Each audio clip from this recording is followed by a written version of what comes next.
Welcome to the GAK9 Stairway to Heaven. Today we're working a new dog, a young pup, only 7 months old, into a scent pool problem. And the way we teach dogs how to deal with scent pools is through consecutive scent pools over a series of obstacles and allowing them to work it out on their own as best as possible, using self-discovery as our training style. And what we're going to do here first is show you the trail layer, laying the trail, and the two big scent pools she lays, as well as the obstacles that she has to negotiate. We'll then follow up with Valiant's video and how she works through this, and I hope you enjoy it. This is really a great education right here. Really, really good training.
enter stage left. Valiant is coming on board and started her track. Does a really good job and gets right to the first water crossing point. Now, the water crossing point is a small little freshwater ditch. That's how they feed water into the fields here. And she's never really had to quite deal with anything like this before.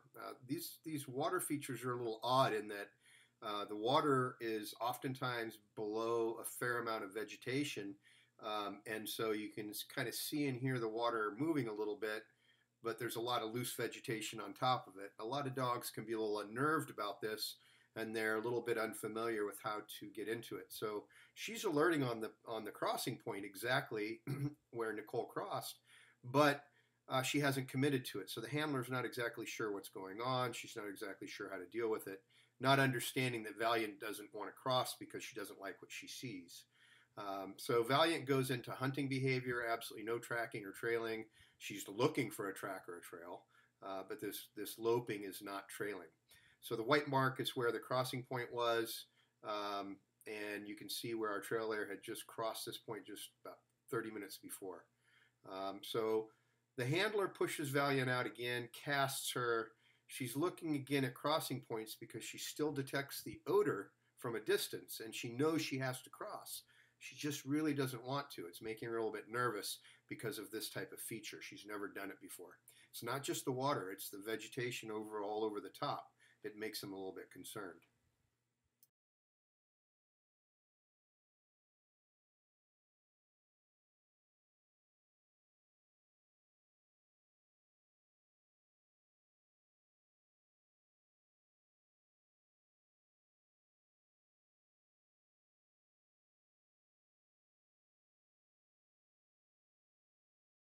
So the handler finally decides to cross because Valiant doesn't want to leave this area, but where she crosses is almost 50 meters away from the actual crossing point, and there's not a scent picture for Valiant to pick up at this distance. When she finally goes out and is casted out, she's not casted into a lot of odor, and so she really doesn't quite know where to go. When she does actually take off, she takes off in the wrong direction, and we really have nothing but a lot of hunting behavior. And you'll see that as we move forward.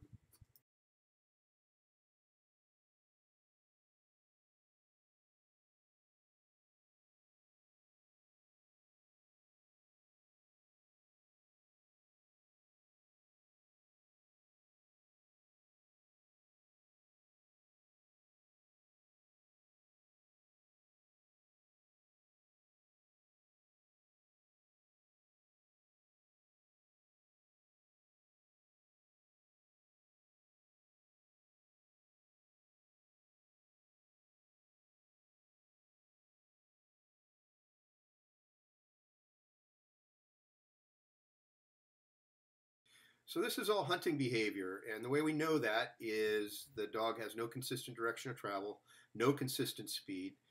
You can even see from here, from above, that head's popping all over the place, and there's no consistency to that either.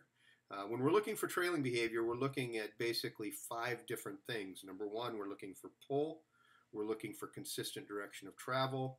We're looking for ear set and head set. We're looking for tail set. And we're looking for just an overall combination of all those factors in totality, not just one. But she's not showing any consistency across the board. And so the handler's going to have to stop her here. I think it's a little bit too late, but it does happen at a good enough time. So I'm fast forwarding just a little bit, maybe about 2 or 3 minutes to the end of the attempt. It's just kind of the dog's continuing to do the exact same thing, but there's no work ethic. So now we put the dog up, waited for about 15 minutes, and we're going to do what we call cutting a track. Cutting a track is where you take the dog and place them in a place where they have really not completely been in yet. You don't want to put them back into the scent pool of all the work that you did. You want to put them in a clean area where you can potentially cut the track or run into it perpendicular. And they do a pretty good job of running down this water feature, but unfortunately the first alert is kind of missed.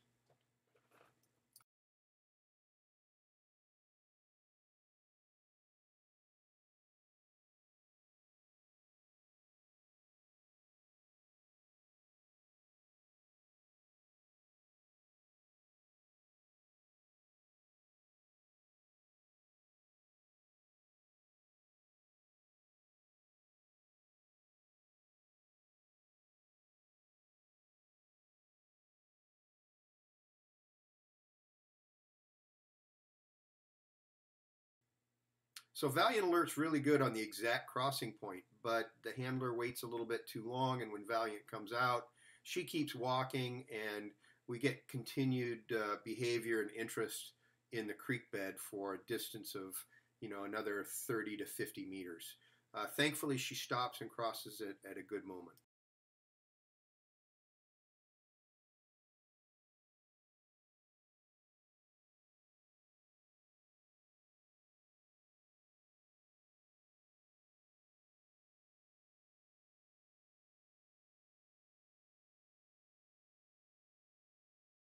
So at this point, the dog is alerting on where the dog team, this team, had actually crossed the first time. That's why she's paying attention to this location.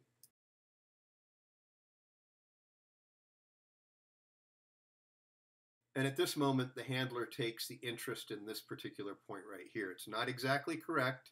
It's close, but not really close enough. Thankfully, Valiant is able to air scent the scent pool from a distance and takes the team to it.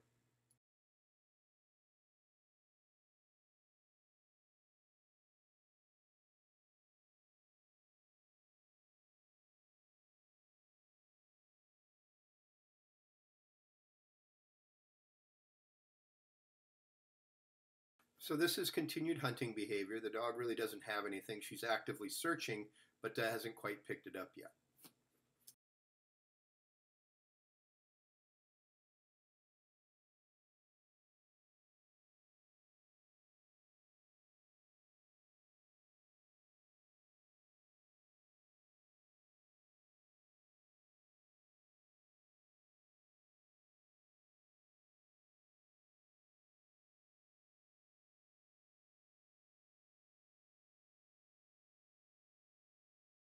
So right at this moment, the dog detects the outer loop of one of the last loops of the scent pool made by the subject and takes them in the general direction of the trail. That's this location. The blue loops are where the trail layer had worked earlier. The red line is our dog.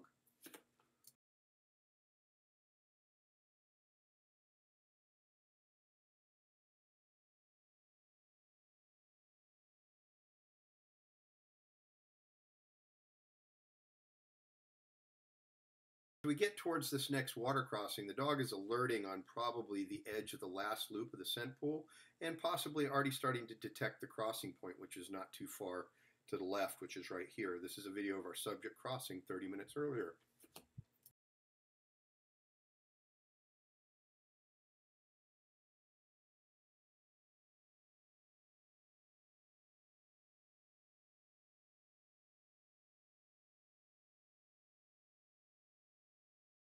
Valiant does a great job of keying up on the exact spot where our subject crossed, and this is enough for our handler to make a really good decision.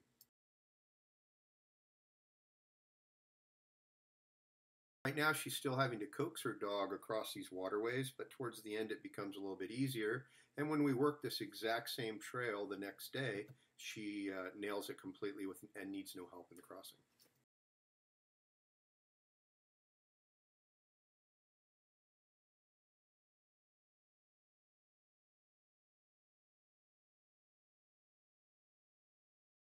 And here we have more hunting behavior, and it's simply because we got started in slightly the wrong direction, but it doesn't take her very long at all to get the track line.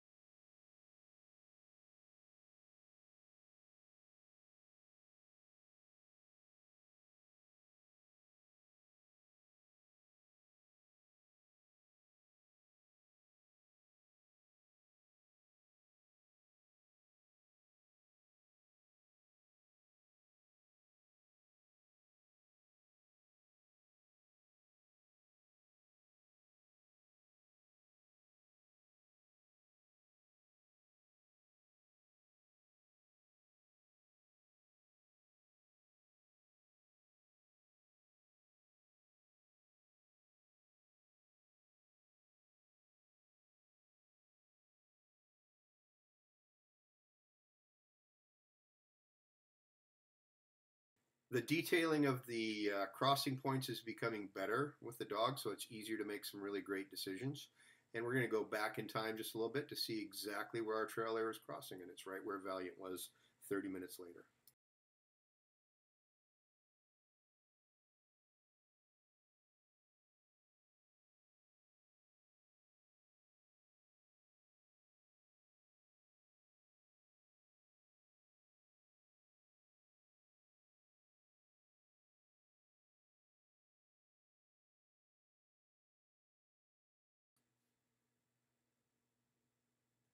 So now Valiant is alerting on the second scent pool, or the double crossback track that was laid, and it's creating a little bit of havoc in her little mind, but she's doing a really good job working odor. This is the map line, and the white arrow is pointing to where this cross track was made. Okay, the blue is our trail layer, the red is what our dog and team did.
It's very clear that Valiant wants to head back towards the stream, and if she would have been left to her own devices, she probably would have. And I think the handler made a bit of a mistake of getting involved and then bringing her back, trying to cut the track one more time.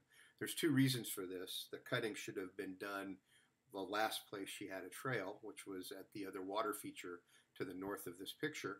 And then if we cut it, we're going to want to get outside of the sphere of scent influence that we've already created. And she has already been here with her dog, as well as her backup and the trail layer before. So the reason why this isn't a good place is because we have a lot of scent trails already right in the middle of this.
I think Valiant's starting to pre-alert on the crossing point, primarily due to moving water.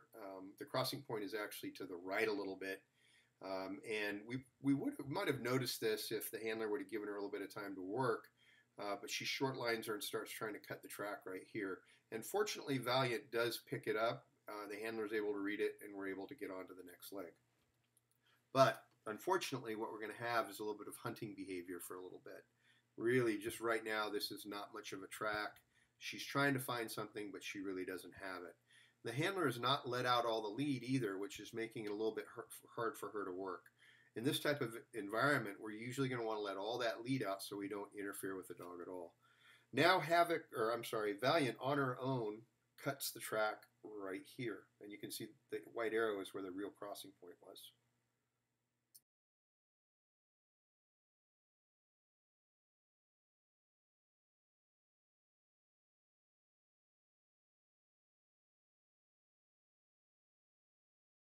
Now, unfortunately, I'm going to cut the video a little bit short, but we're going to run into one more creek crossing, and the team was unable to negotiate it or to find the correct location, and they had to abandon the track. Now, one of the reasons why this probably happened is that there were so many starts and stops with the dog and lots of confusion because the dog has never done anything like this before.